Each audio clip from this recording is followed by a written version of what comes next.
In part one, we saw Harry Frankfurt's development of a hierarchical view where second order desires and second order volitions of the will are crucial in thinking about a person and when a person is free. We ended with a couple hints at complexities, and in this part, we'll explore those complexities. So one of these is that it seems on his view, it is possible that a person may have an unresolved conflict among second order desires. So he brings these up. He brings these first three complexities up. And in that case, such a person may have no second order volitions. Why is this a problem? Well, in this case, somebody that's going back and forth maybe with their second order desires, they can become maybe catatonic is what he has in mind, or they just give up and they follow their first order desires. In any case, Frankfurt says that such a situation may destroy her as a person.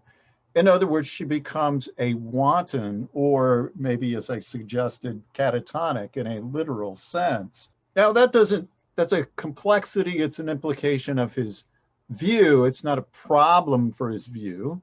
It's just kind of an odd way of thinking about how his view might apply to particular situations. Okay, second complexity is that people may have higher order desires than the second order. So somebody may think, well, wait a minute, the second order desires are influencing what the first order desires are, or they are related to those. What if you could have a third order desire? And it certainly seems that that is possible. How does Frankfurt address this? He says, well, that is possible. Of course, he brought this possibility up himself. What he says is it's possible to terminate a series of orders of desire. So maybe you could have third orders. Maybe if you're really reflective and focusing, you could have four orders of desire. But at some point, he says, it's possible for a person to terminate the series of ordered desires when they identify themselves decisively with a first order desire. When they say, well, whatever it is, that's the desire I want to have, that's me. And that'll resolve this concern. So now, instead of thinking about second order volitions, where we have a first order desire, and that is a way that a person has free will, we have this other possible way of thinking about free will when a person clearly identifies their higher order desires with their first order desire, then they have free will.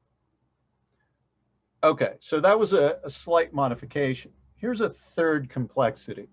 Some people have freedom rather easily, while others struggle. Now, again, this seems just kind of a psychological implication of his view. And he says that, some people may be naturally motivated by kindness and they want to be kind. So they have a second order desire to be kind, a first order desire to be kind. They have the second order volition to be kind, and they act kindly to other people. Free will for that person comes easy. But in contrast, somebody else may be mean when they intend to be kind. They have a second order desire to be mean, they have a second order desire to be kind, but they end up being mean. They also have that desire. And so free will comes very difficultly for those people. Frankfurt argues that his theory makes it clear why the freedom of the will should be regarded as desirable, right? If you want to be kind and you have that first order desire to be kind, and then you can act in a kind manner, that's a good thing, right? It's important for a person not only to be free to do what he wants, but also be free to want what he wants to want. And that's freedom of the will, and that's what makes a person a person. So this is an important aspect of his view. All right, let's go on and think about how this relates to moral responsibility. So free will and moral responsibility, that's what the MR is there. A consequence of the hierarchical theory then is going to be similar to what Frankfurt concluded due to his Frankfurt style examples, where he said that moral responsibility is consistent or compatible with determinism. So Frankfurt says it's false that a person is morally responsible for what he has done only if his will was free when he did it. Right? He rejects this somewhat analogous principle of alternative possibilities, which he rejected.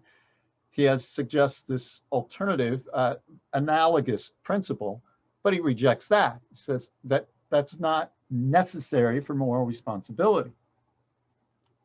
He might be responsible for having done it. In other words, a person might be responsible for doing something, even though his will wasn't free at all. Even though he didn't have free will, he could still be morally responsible.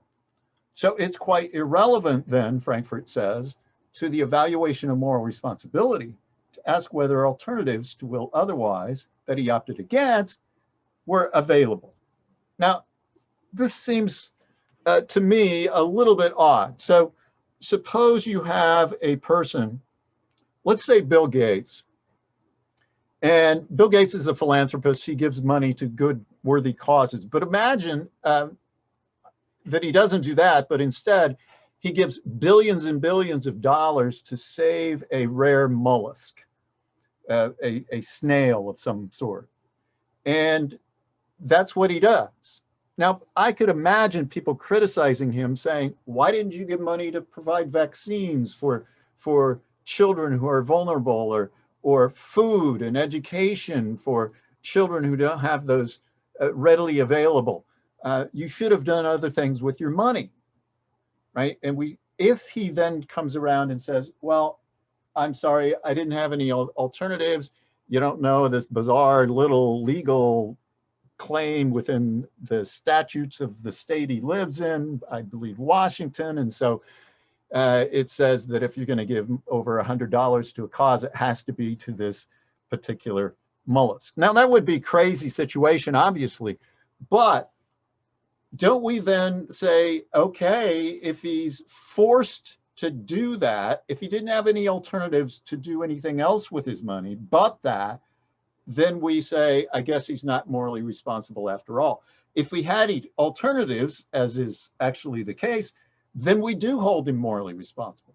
So it's still, it seems, of course, and we can apply this to whether he was willing to do it and whether he had the second order volition to desire to give it to the snails and all of that.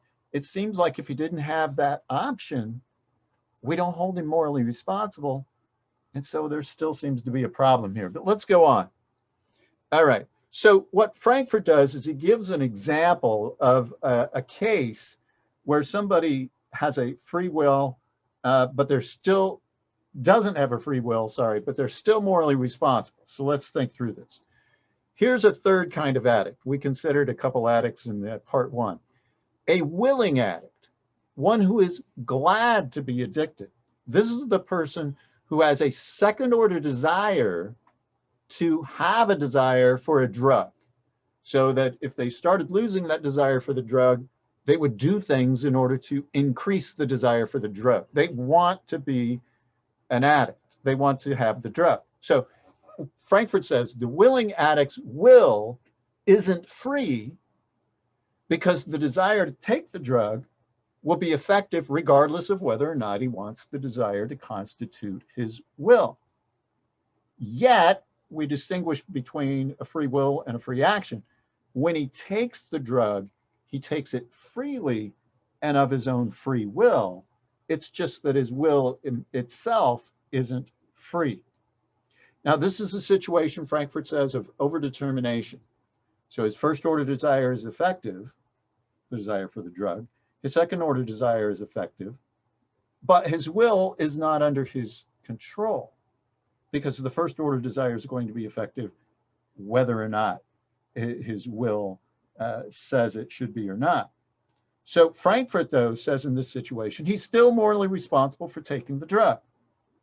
Now, according to Frankfurt, that's the case. Now, we need to come back to this example, so I'll come back to it in a moment. Let's let's wrap up what Frankfurt has to say about his view. It is a compatibilist view. Frankfurt argues that it might be causally determined that a person have free will. So clearly free will is compatible with determinism if you can be determined to have free will.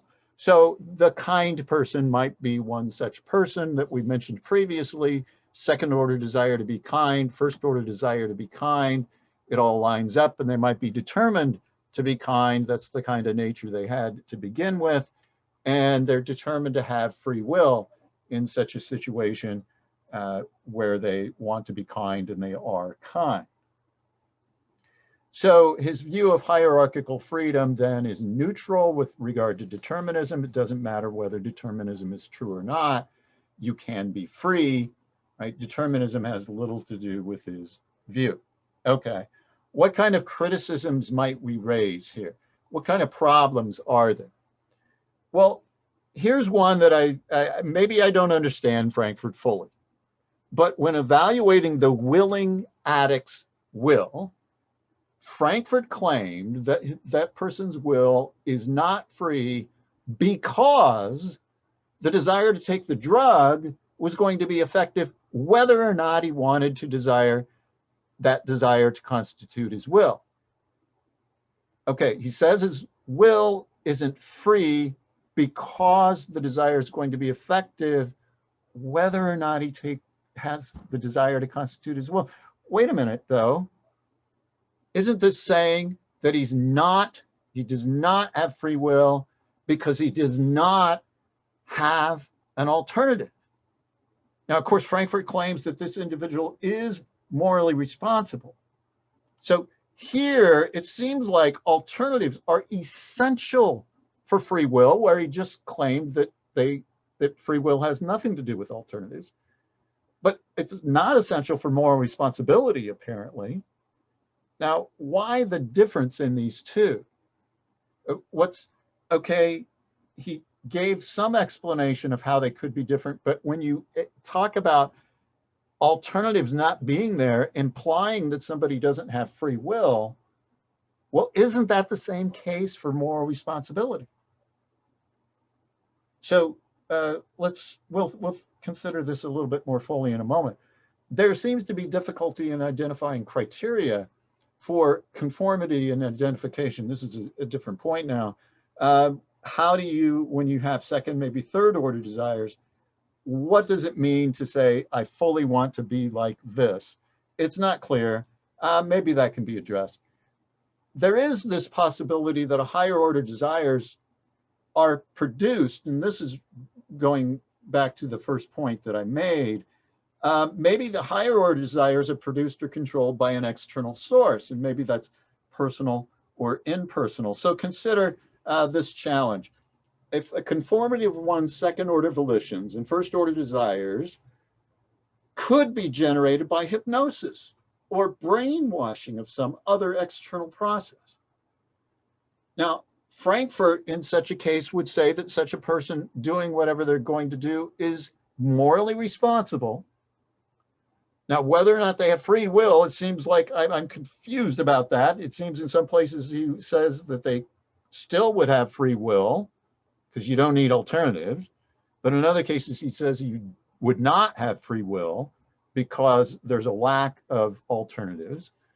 But in any case, you might have a situation like this where somebody brainwashes somebody or hypnotizes somebody to have a certain higher order desire that they identify with, and that is conforming with their first order desires to act.